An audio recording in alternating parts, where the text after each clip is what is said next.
Yo, what's up guys? Welcome back to another video.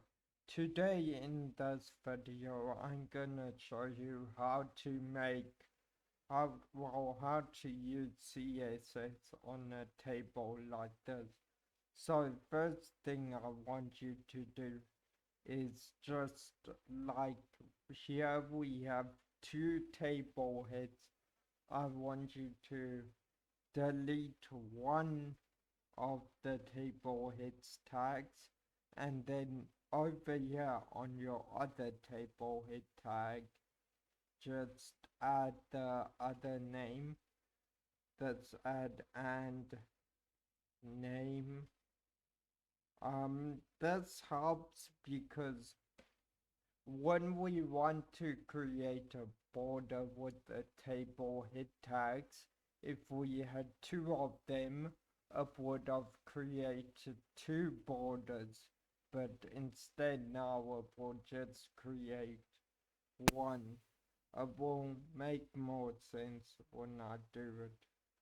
So table th, it's the thing, and then border,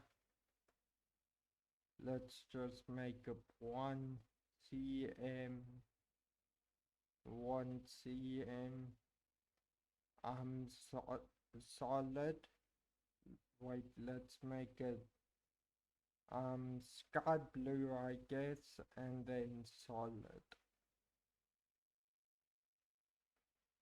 And then if you open that up in the index,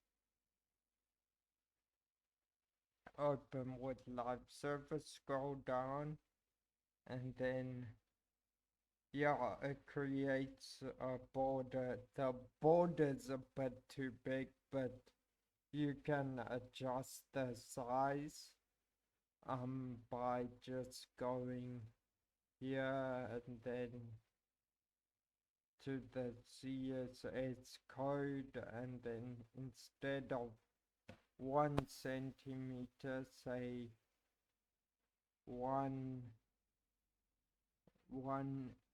ch, whatever that means, and then you open it up in Visual Studios. It should be smaller.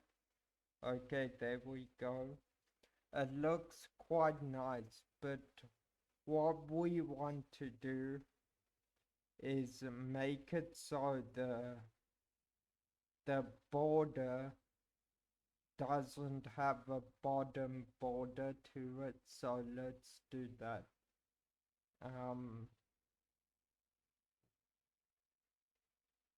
So we wanna say not CSS bottom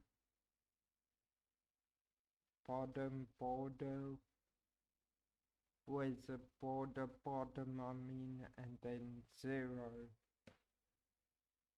So that will mean the border bottom is gone. So yeah, let's see. And there you go, the border bottom is gone.